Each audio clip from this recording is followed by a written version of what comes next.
Hello টুকিটাকিবাসী, welcome back to my channel. আজ 22শে জুলাই। আসলে জুলাই মাসটা এখন আমাদের দেশে একটা অভিশাপের মাস হয়ে গেছে। গতকাল দুপুর থেকে মাইলস্টোন ট্র্যাজেডি দেখছিলাম। আমার নিজেরও একটা ছোট্ট বাচ্চা আছে, তাই ট্র্যাজেডিটা নিজের সাথে খুব বেশি রিলেট করতে পারছিলাম। তাই গতকাল থেকে মনটা ভালো নেই, একটা ভারাক্রান্ত মন নিয়ে দিনটা শুরু করেছি। যেহেতু বেঁচে আছি, সেহেতু খাওয়া দাওয়া করতেই হবে, দৈনন্দিন কাজকর্মগুলো চালিয়ে যেতে হবে।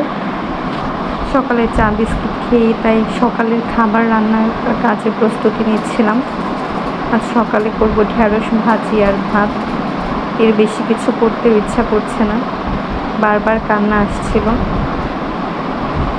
আমার এই মানসিক অবস্থা দেখে মেয়ের বাবা বলল, চলো তোমাকে একটু বাবার বাড়ি থেকে ঘুরিয়ে নিয়ে আসি, হয়তোবা সেখানে থাকলে তোমার কিছুটা ভালো লাগবে। তাই ঝটপট কাজগুলো গুছিয়ে নিচ্ছিলাম।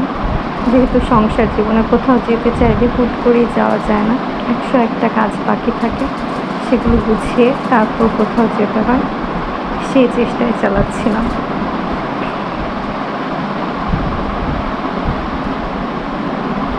সকালের খাবারটা সেরে নিয়ে মেয়েকে খাইয়ে রেডি হয়ে যাব। আমার বাবার বাড়ি হচ্ছে শেরপুর। ময়মনসিংহ থেকে শেরপুর মোটামুটি অনেকটাই সময় লাগে, বেশ একটা দীর্ঘ পথ, সেহেতু একটু দিনে দিনে রওনা দিতে হবে, সে চেষ্টাই করছিলাম।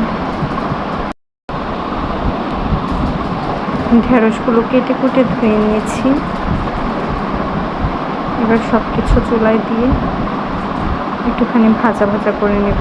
ঢেঁড়স ভাজি হতে খুব একটা সময় লাগে না, বেশ অল্প সময়ের মধ্যেই হয়ে যায়।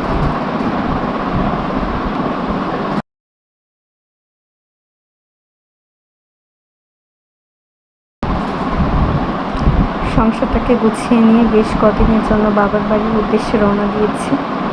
এই যে আমরা এখন যাচ্ছি সিএনজি করে।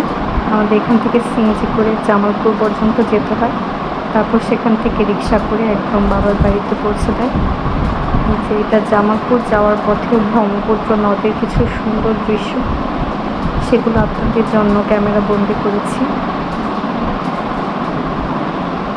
আগে এদিকে ঘরবাড়ির সংখ্যা আরও অনেক কম ছিল, তখন রাস্তা থেকে সরাসরি নদীটা দেখা যেত। এখন যেহেতু রাস্তাঘাটে অনেক বাড়িঘর হয়ে গেছে, তাই নদীটা আড়াল হয়ে গেছে। মাঝে মাঝে দেখা যাচ্ছে, আবার মাঝে মাঝে বাড়িঘর দ্বারা আড়াল হয়ে আছে। এই রাস্তাটুকু যেতে আমার খুবই ভালো লাগে, কেননা বাবার বাড়ির রাস্তা যত এগিয়ে যায় তত ভালো লাগে। আর যখন বাবার বাড়ি থেকে ফিরি তখন ঠিক তার বিপরীত ঘটনাটা ঘটে। রাস্তা যত বাড়ে মনটা ততই খারাপ হয়ে যায়। কিন্তু দীর্ঘ একটা যাত্রা শেষে অবশেষে বাবার বাড়িতে এসে গেছি। ছাদ বাগানে আমরা দোলনায় বসে দোল খাচ্ছিলাম, আর ঝিরিঝিরি বৃষ্টি পড়ছে। ধন্যবাদ সবাইকে।